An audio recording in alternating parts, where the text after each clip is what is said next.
हिमाचल के सीएम इस वक्त संबोधित करें, सीधे आपको लिए चलते हैं। रावत का जो है वो बहुत इस चुनाव में बहुत मैं देखता हूं, ग्रामीण क्षेत्र में भी हम जाते हैं तो एक बुजुर्ग जो है जो बहुत ज्यादा राजनीतिक दृष्टि से उतनी जानकारी नहीं रखता है, लेकिन उसके दिमाग में भी ये बात बैठ गई कि रिवाज बदलना है। और रिवाज बदलने से मेरा अभिप्राय ये है कि पिछले लंबे अरसे से आपने देखा होगा कि पूरे देश भर में एक परिस्थिति इस प्रकार की हुई है कि जहां भी चुनाव हुए हैं भाजपा की सरकारें बन रही है। अधिकांश राज्यों में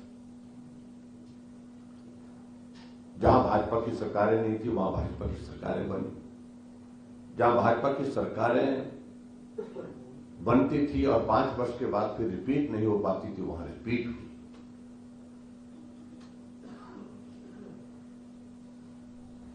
और इस तरह से जैसे हमारे उत्तराखंड, हमारे उत्तर प्रदेश में, वहां पर भी लगभग इसी तरह की परिस्थिति थी कि एक रिवाज बन गया था, हर 5 वर्ष के बाद सरकार बदल जाती है। तो कुल मिलाकर के सारी चीजों को देखने के पश्चात हमने एक शब्द का ये जिक्र किया, रिवाज बदलेंगे। तो जहां पूरे देश में रिवाज बदला है तो हिमाचल प्रदेश में भी अब की बार रिवाज बदलेंगे, इस नारे के साथ हम चुनाव में हैं। और मुझे इस बात की प्रसन्नता है कि इसका असर हुआ है। हमारा विपक्ष इस नारे के कारण विचलित भी हुई है और इसलिए इस नारे को तोड़ने के लिए, काटने के लिए उन्होंने कई तरह के शब्दों का इस्तेमाल किया। मैं उसमें जाना नहीं चाह रहा हूं, क्योंकि वो लोग बारी के हिसाब से अपनी बारी का इंतजार कर रहे हैं और हमने यही बात की कि बारी का रिवाज खत्म हो गया। और जहां तक इस चुनाव में अब की बार आप लोगों ने इस बात को देखा होगा कि भारतीय जनता पार्टी का हमारा शीर्ष नेतृत्व आदरणीय प्रधानमंत्री जी, आदरणीय गृह मंत्री जी, हमारी पार्टी के राष्ट्रीय अध्यक्ष जगत प्रकाश नड्डा जी,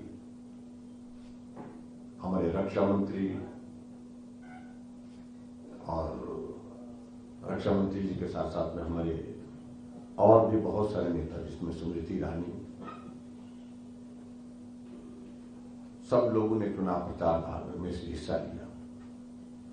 और बतौर मुख्यमंत्री उत्तर प्रदेश के माननीय मुख्यमंत्री योगी आदित्यनाथ, उन्होंने भी चुनाव प्रचार में बहुत सक्रिय और बहुत प्रभावी भूमिका निभाते हुए अपना योगदान दिया है। उसके लिए मैं उनका भी आभार व्यक्त करता हूं।